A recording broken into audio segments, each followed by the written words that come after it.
नमस्कार दोस्तों, आप सभी लोगों का हमारे YouTube चैनल पर बहुत बहुत स्वागत है। आज मैं अपने चैनल के माध्यम से बहुत ही पारंपरिक भक्ति गारी गीत सुना रही हूँ। यदि आप लोगों को मेरा गीत अच्छा लगे तो आप लोग मेरे चैनल को लाइक करें, सब्सक्राइब करें और अच्छे अच्छे कमेंट लिखें। धन्यवाद। राम कहाई लक्ष्मण मुँह से काम चलो भैया चली ससुरारी की।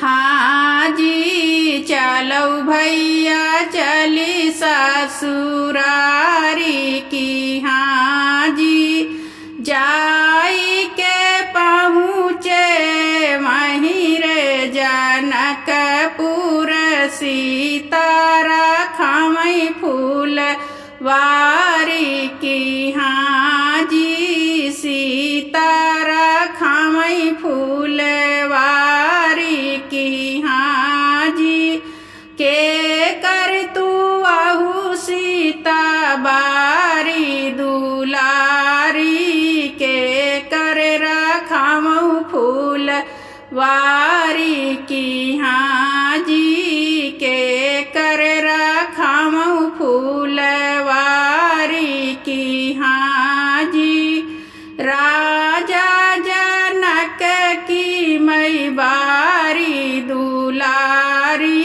मैया के रखमऊ फूल वारी की। हाँ जी मैया के रखमऊ फूल वारी की। हाँ जी जाऊ तू आहू सीता जनक दुलारी बैठऊ न बगल हमारी की।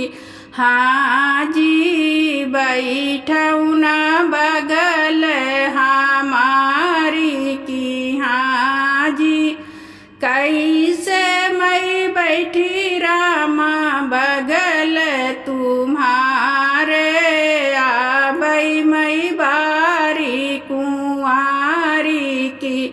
हाँ जी आबई मैं बारी कुंवारी की। हाँ जी लाई से मोरे बाबा जी संकल पाई तब बैठऊँ बगल तुम्हारे की। हाँ जी तब बैठऊँ बगल तुम्हारे की। हाँ जी लाई से मोरे चाचा जी संकल पाई तब बैठऊँ बगल तुम्हारे की। हाँ जी तब बैठऊँ बगल तुम्हारे की। हाँ जी लाई से मोरे भैया जी संकल